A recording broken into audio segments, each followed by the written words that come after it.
After what's felt like forever, we finally got an update on Batman Caped Crusader. The TV show is a spiritual sequel to Batman the Animated Series from 1992, and the series was ordered all the way back in May of 2021. But since then, so much has changed, so many shows have gotten cancelled, movies have been removed from the schedule, and it seemed like this TV show was just never gonna arrive. But thankfully, from the several news articles released today, we've got a bunch of details covering how this show is gonna release later this year in August. Hi, I'm your host Rob, and on this episode of Atomic Vision, we are becoming the night as I give you an update on Batman Caped Crusader. Batman Caped Crusader is being developed by J.J. Abrams, Matt Reeves, and Bruce Timm. All three producers are talented in their own right, but working together, this TV series was starting to sound too good to be true. But after a few years of hard work and the changing of streaming services, we finally have proof that the show exists. Rather than being a direct continuation of Bruce Timm's original series or TV universe, Batman Caped Crusader is going to be set in an entirely new universe. This is a full-blown reimagining of the characters, but done in the same style as the original 1992 TV series. And with the reimagining, that means a lot of what we once knew is going to change. From this update, there are a whole lot of new twists and turns that I wasn't expecting, but I am gladly inviting with open arms.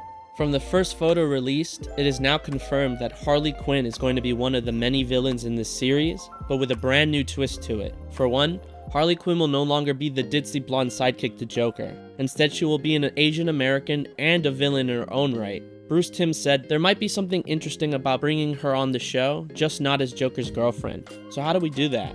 A big part was just doing a basic flip. The original Dr. Quinzel was a little bit more serious, and then when she became Harley, she got really goofy and weird. So we thought, what if we reversed that? When she's Dr. Quinzel, she's a little bit more whimsical and fun, and then when she's Harley Quinn, she's scary. And I know that for a lot of DC Puritans, they're probably going to hate this change, but I think the constant remixes of these characters are what keeps them fresh and fun. What makes this reinterpretation of Harley fascinating is how she'll weaponize her psychiatry for evil, because Bruce Timm wants to flip her personality. Dr. Harleen Quinzel will be almost Hugo Strange-esque, using her profession to twist the minds of Gotham's citizens. In Batman Caped Crusader, she won't be working at Arkham. Instead, she'll be a traditional psychiatrist, and her latest patient is Bruce Wayne. This newest variant of Harley Quinn is described as a different person entirely, a creepy, quiet, calculating menace who secretly dispenses her twisted justice to the truly despicable among her elite clientele. Almost like a psychotic Robin Hood, she's taking her revenge on Gotham's corrupt elite. To me, that sounds like a really fun way to reinvent the character while keeping her essence true to the past. By changing the formula just a bit, this TV show will be allowed to explore darker corners of the Batman universe that the original 1992 series wasn't able to do. Having Matt Reeves involved is slowly making more sense now, as the show is looking to be a deconstruction of the character, rather than a one-to-one reboot of the old show. Matt Reeves is the Batman aimed for realism within the Batman world, even surpassing the grounded reality of Nolan's universe. And it looks like Batman Caped Crusader will continue this trend. Because beyond Harley Quinn, other villains joining the series are Catwoman and Clayface, and not at all how you remember them.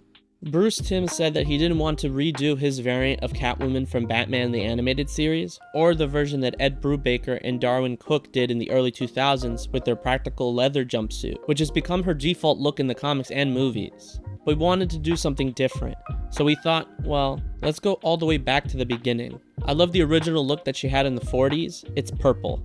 In Caped Crusader, this variant of Selina Kyle is a pampered heiress whose family lost their fortune after her father was in prison for embezzlement. Despite having the silver spoon yanked from her mouth, Selina refuses to quit living in the lap of luxury and becomes Catwoman, as a fun way to maintain her lavish lifestyle.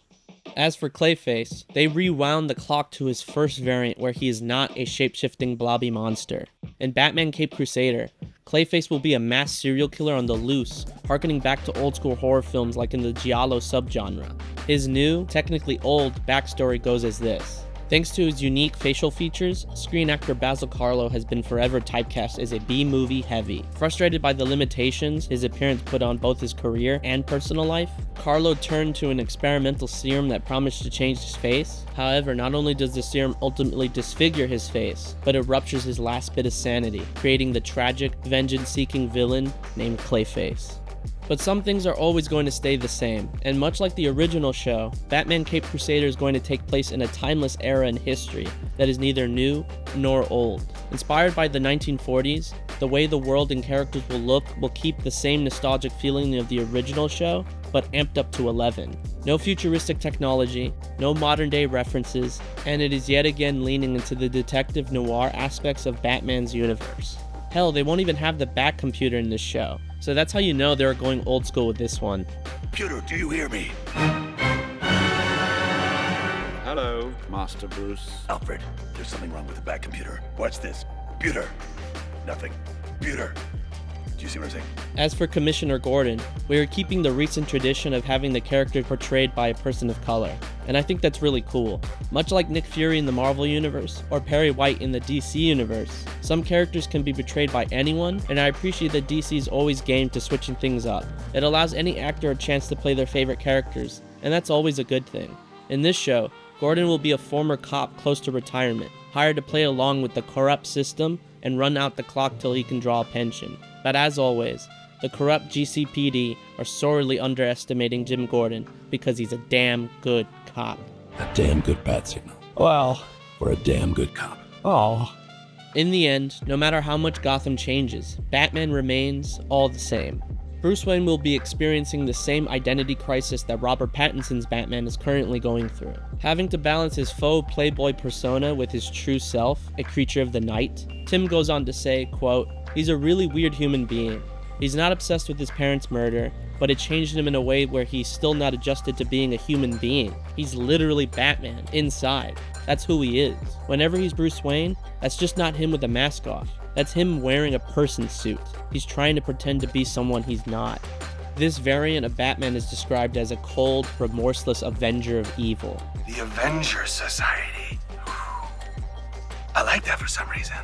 Meanwhile, Bruce is seen as a shallow dilettante, apparently wasting his parents' vast fortune on frivolous pursuits and hedionistic pleasures.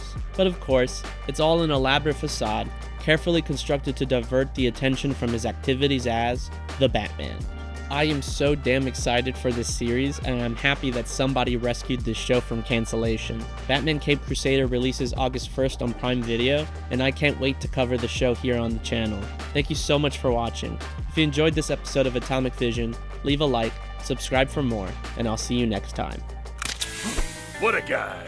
So brave. So bold. So...